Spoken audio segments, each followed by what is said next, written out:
جمعیت علماء سپول کی میٹنگ، اہم امور پر تبادلہ خیال۔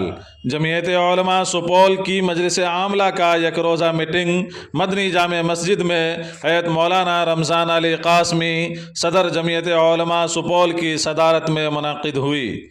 قاری سمیع اللہ کی تلاوت قرآن مجید اور حافظ ارشاد کے نعتیہ کلام سے میٹنگ کا آغاز ہوا۔ مولانا ضیاء اللہ ضیاء رحمانی سیکریٹری جمعیت علماء سپول نے نظامت کے فرائض انجام دیتے ہوئے میٹنگ کے اغراض و مقاصد پر تفصیل سے روشنی ڈالی۔ میٹنگ میں مولانا رمضان علی قاسمی صدر جمعیت علماء سپول نے تمام ذمہ داروں سے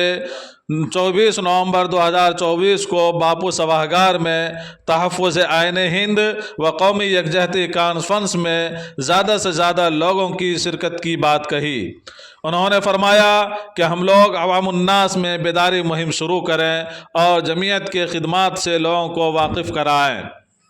اور 24 نومبر کے کانفرنس میں بڑھ چڑھ کر حصہ لینے کی طرف لوگوں کو راغب کریں۔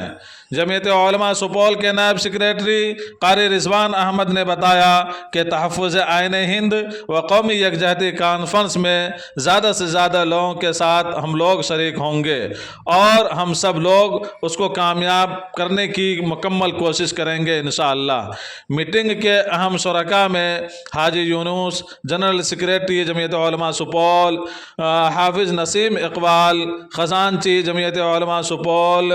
Director مٹھلا hospital Supaul,